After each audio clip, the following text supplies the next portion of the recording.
नमस्कार, मैं हूं आपके साथ अबू हुरैरा और आप देख रहे हैं प्राइम डिबेट इंडिया। यूएनएससी में भारतीय विदेश मंत्री एस जयशंकर ने आतंकवाद पर आयोजित बैठक में जमकर पाकिस्तान और चीन को कोसा है। इस बैठक में विदेश मंत्री एस जयशंकर ने आतंकवाद के मदद करने वाले और आतंकवादियों को पनाह देने वालों को सीधे और तीखे तौर पर एक तरह से संदेश दिया है। इस दौरान उन्होंने फिर से पाकिस्तान पर जमकर निशाना साधा। विदेश मंत्री एस जयशंकर ने कहा कि दुनिया पाकिस्तान को आतंकवाद के केंद्र के रूप में देखती है। आतंक पर दोहरे रवैये को लेकर चीन को भी खूब खरी खोटी सुनाई है। उन्होंने 24 घंटों के दौरान पाकिस्तान के साथ चीन को भी 2 बार आईना दिखाया है। अब यह बिल्कुल एक तरह से साफ हो गया है कि भारत अब खुलकर इस तरह की चीजों को लेकर जवाब दे रहा है और आतंकवाद के खिलाफ मजबूती से खड़ा है और आंख में आंख डालकर दुश्मन को एक तरह से आईना दिखा रहा है, दुश्मन को एक तरह से जवाब दे रहा है। आज इसी पर हम चर्चा करेंगे। प्राइम डिबेट इंडिया में बहुत खास मेहमान मेरे साथ जुड़ रहे हैं। बहुत जल्दी अपने मेहमानों का आपसे इंट्रोडक्शन करा देता हूं। मेरे साथ पल्लवी घोष जी हैं जो कि सीनियर एडिटर पॉलिटिक्स हैं नेटवर्क 18 से। ब्रिगेडियर तरुण मदान जी हैं जो कि डिफेंस एक्सपर्ट हैं, दिल्ली से जुड़े हुए मेरे साथ। इरफान हफीज जी हैं, इरफान हफीज लोन जी जो कि लीगल एक्सपर्ट हैं, कश्मीर से मेरे साथ जुड़े हुए हैं। और कुछ देर में बीजेपी के स्पोक्स पर्सन भी इस चर्चा का हिस्सा होंगे। तमाम मेहमानों का बहुत इस्तकबाल और वेलकम है न्यूज 18 जम्मू कश्मीर लद्दाख हिमाचल में। मैं सबसे पहले पल्लवी घोष जी आपसे ही शुरुआत करना चाहूंगा कि 24 घंटे के अंदर भारत ने एक बार फिर पाकिस्तान और साथ ही साथ चाइना को आईना एक तरह से दिखाया है और भारत ने एक तरह से मैम ये क्लियर कर दिया है कि उसका एजेंडा क्या कुछ है आतंकवाद को लेकर और कितनी मजबूती के साथ वो इसे अपने एजेंडे के साथ खड़ा है। जी बिल्कुल। और मुझे लगता है एस जयशंकर का जो बयान था कल यूनाइटेड नेशंस में, जहां पे सिर्फ पाकिस्तान पर भी नहीं, उन्होंने यूएन से भी ये सवाल पूछा कि कब तक आप लोग चुप रहेंगे, आप लोग को भी थोड़ी सी जिम्मेदारी दिखानी पड़ेगी, जिसके बारे में हम लोग कल चर्चा भी कर रहे थे। उसका असर हुआ है। और आज आपने देखा होगा कि बिलावल भुट्टो का जो बयान आया है प्रधानमंत्री के खिलाफ, उसकी काफी किरकिरी हुई है। और मुझे लगता है कि हमारे देश में जो भी इसको लेके राजनीति हो या रणनीति हो, लेकिन विदेश में खास तौर पर इसी बात का मिसाल दिया जाएगा कि देखिए हम तो सही और सच बात दुनिया के सामने रख रहे हैं। और वो सच बात ये है कि पाकिस्तान हमारे जमीन पे आतंकवाद को बढ़ावा दे रहा है, बल्कि उनका हाथ भी है। और हमारे जो चुने हुए प्रधानमंत्री हैं उनके खिलाफ भी पर्सनल अटैक्स किया जा रहा है। तो इसका 2 असर पड़ सकता है। एक तो पाकिस्तान को थोड़ी बहुत शर्मिंदगी का एहसास होना चाहिए, शायद होगा भी, लेकिन दूसरी बात जो वर्ल्ड पावर है, जो ग्लोबल तौर पे है, उसका असर शायद अब ये भी होगा कि वो लोग दबाव डालेंगे पाकिस्तान के ऊपर कि देखिए आप भी सुधर जाओ। आपको भी ये बात समझना पड़ेगा कि इंडिया को आप वल्नरेबल या सॉफ्ट टारगेट अब बिल्कुल ही नहीं समझ सकते। बिल्कुल, यानी इसका अब कहीं ना कहीं असर भी एक तरह से देखने को मिलेगा, क्योंकि पल्लवी जी हमने इससे पहले भी देखा कि हिंदुस्तान की तरफ से और भारत की तरफ से आवाज तो उठती थी लेकिन उसका असर नहीं होता था। लेकिन पिछले कुछ सालों में इसमें एक बदलाव देखने को मिल रहा है। अब दुनिया भारत को सुन रही है, दुनिया भारत के हर एक्शन को देख रही है। पल्लवी जी देख भी रही है, सुन भी रही है, रिस्पेक्ट भी कर रही है। और सिर्फ पाकिस्तान और चीन के बारे में भी नहीं। मुझे लगता है एक टर्न अराउंड मूवमेंट खास तौर पर पिछले कुछ साल में रहा है कि हमने एक बैलेंस करने की कोशिश की।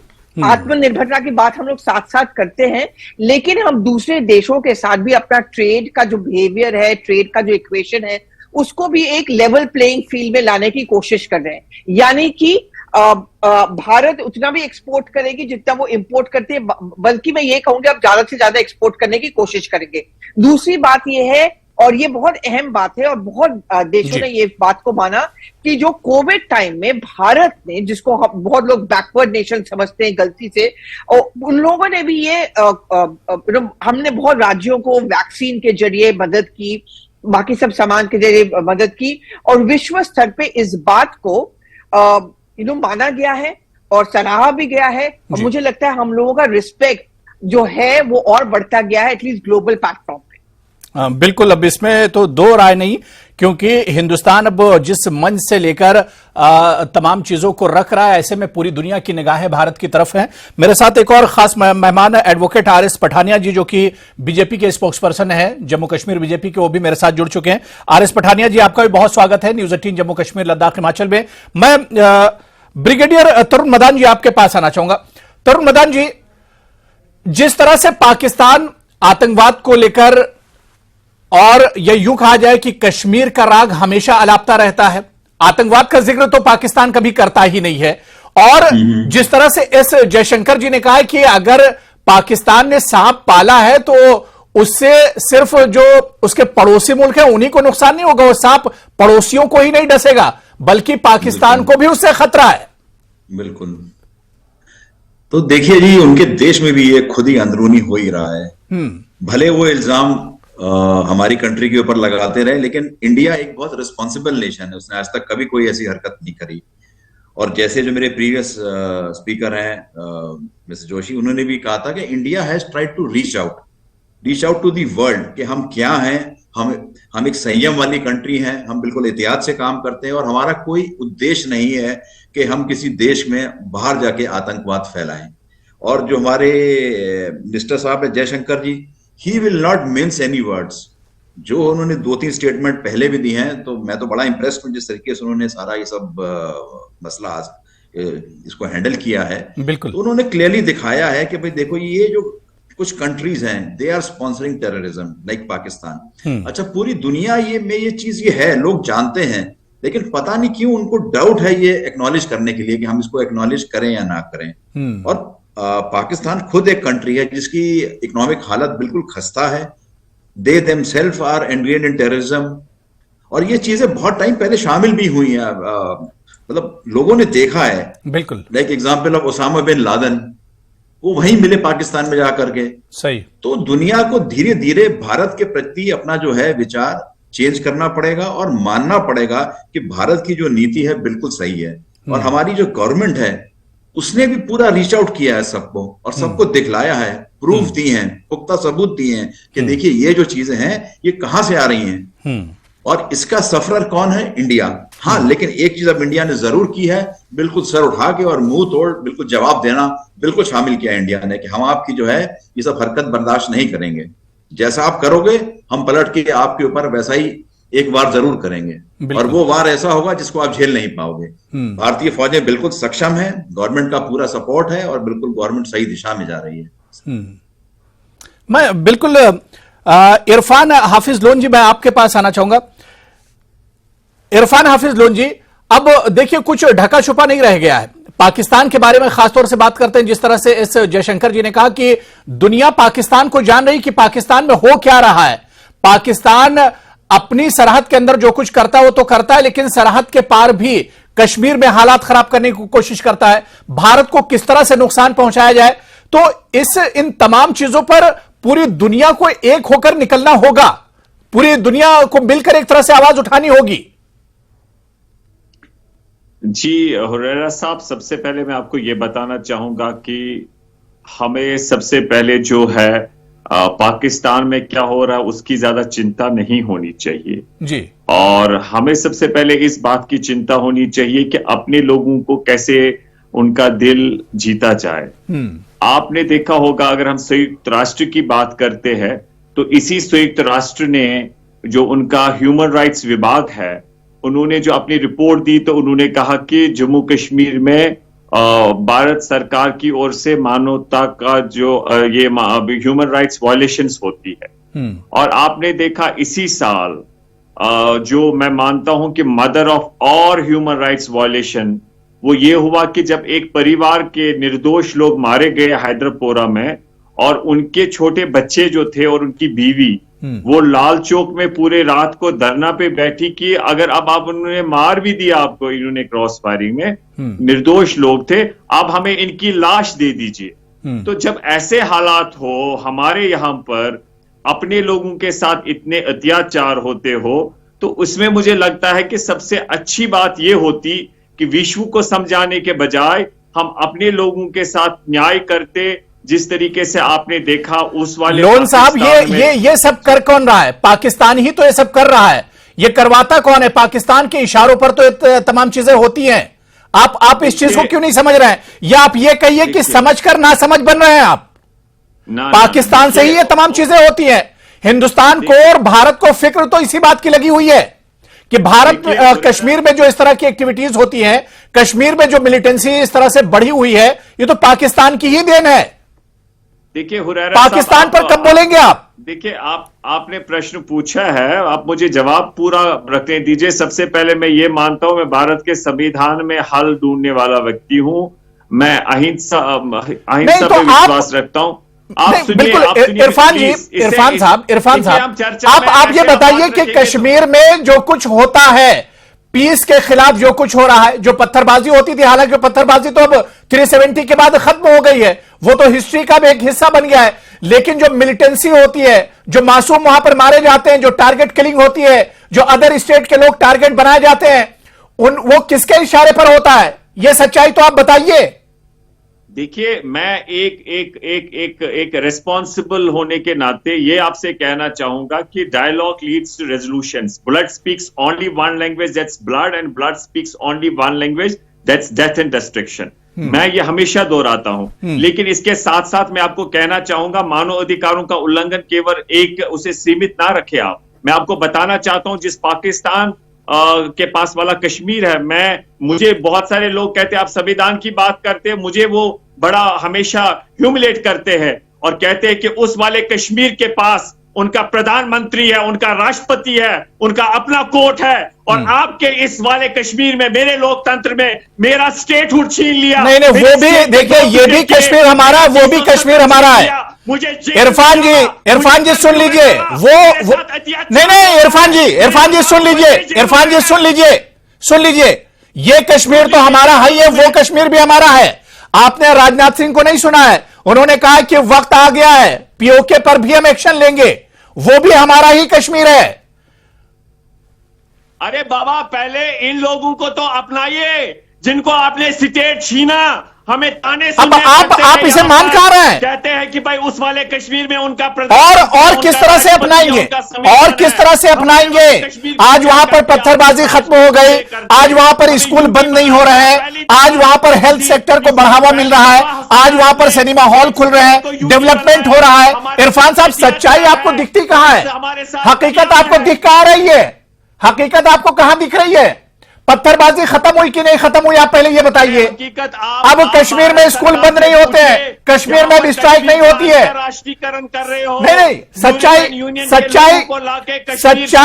सच्चाई आपसे हजम नहीं हो रही है। श्रीनगर में संयुक्त राष्ट्र के लोगों को क्यों रखा है सलवार में, गुप्कार में? यहां पर आप उनको बताइए, संयुक्त राष्ट्र जो सिक्योरिटी काउंसिल है, 370 के बाद क्यों उन्होंने चर्चा की? ये इनकी विफलता है। चलिए, देखिए इरफान जी, आप सच्चाई देखकर भी अनजान बन रहे हैं, हकीकत देखकर भी अनजान बन रहे हैं। मैं जल्दी से आरएस पठानिया जी वेट कर रहे हैं, उनके पास जा रहा हूं। आरएस पठानिया जी, देखिए कश्मीर अब बदल रहा है, हालांकि उसी कश्मीर का राग पाकिस्तान बार बार अलापता है, लेकिन एस जयशंकर साहब जो हमेशा अपने बयानों को लेकर सुर्खियों में रहते, और एक बार फिर बड़ी मजबूती के साथ उन्होंने कश्मीर के मुद्दे को और भारत के मुद्दे को दुनिया के मंच पर रखा है और कहा है कि पाकिस्तान को तो इसमें दखल देने का या पाकिस्तान को बोलने का कोई हक नहीं है कि पाकिस्तान क्या कुछ करता है। आपने बिल्कुल ठीक कहा। सबसे पहले तो पाकिस्तान का जो जन्म है, जेनेसिस है पाकिस्तान का, वो खुद ही नफरत से है। पाकिस्तान ने हमेशा नफरत बोई है, पाकिस्तान नफरत की ही फसल काटेगा उसमें। और आपने ठीक कहा कि एक वक्त भारत की पॉलिसी थी नॉन अलाइनमेंट, एक वक्त भारत की पॉलिसी थी कि डोंट रिस्पॉन्ड, भारत का पॉलिसी था हिंदी चीनी भाई भाई, बट भारत ने अब असर्ट किया है। ऐसा नहीं कि अहिंसा का जन्म देने वाला, जन्मदाता अहिंसा की थ्योरी पूरी दुनिया को बताने वाला भारत, आज प्रधानमंत्री जी ने कहा कि शांति पसंद भारत तो है, लेकिन शांति के लिए शक्ति भी चाहिए। तो आज पाकिस्तान को जिसे कहते हैं अपना असली चेहरा पी जयशंकर जी ने बताया है, ये एक बड़े एक स्वागत वाली बात है। मेरे एक साथी ने यहां बोला, मैं आपको बात बता दूं, आपको जम्मू और कश्मीर स्टेट की फिक्र है, मुझे भी फिक्र है, लेकिन मुझे बताइए जी। कि क्या ये वो जम्मू कश्मीर है जो भारत के पास, जिसका महाराजा हरि सिंह जी ने एक्सेशन भारत के साथ किया था? I want to put a lead question to you sir. आप ठीक है ह्यूमन राइट्स की वॉल्यूशन की बात कर रहे हैं, मैं सभी दर आपने कहीं डिबेट को कहीं और जिसे कहते हैं डाइवर्ट करने का कोशिश किया। मुझे बताइए कि जम्मू कश्मीर का वो हिस्सा जो लीगली, जो कॉन्स्टिट्यूशनली, जो पॉलिटिकली, जो एथिकली एंड जो as per the Mountbatten plan जो भारत का अटूट अंग है, आज पाकिस्तान के लीगल कंट्रोल में क्यों?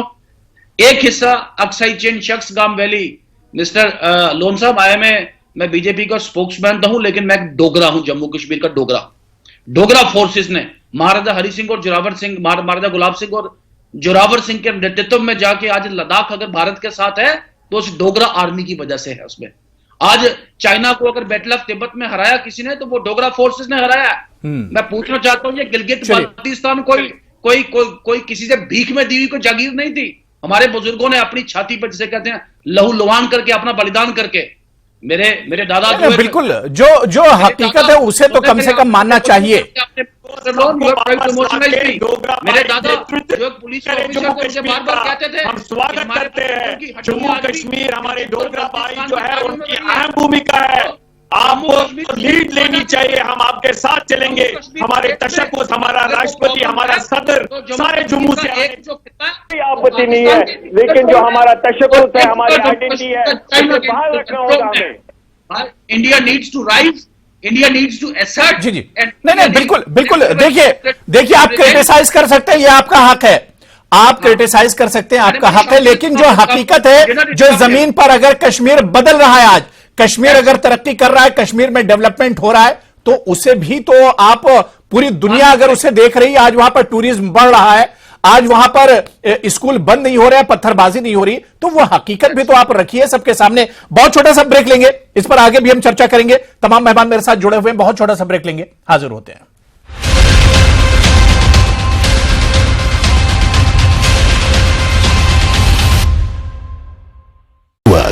News 18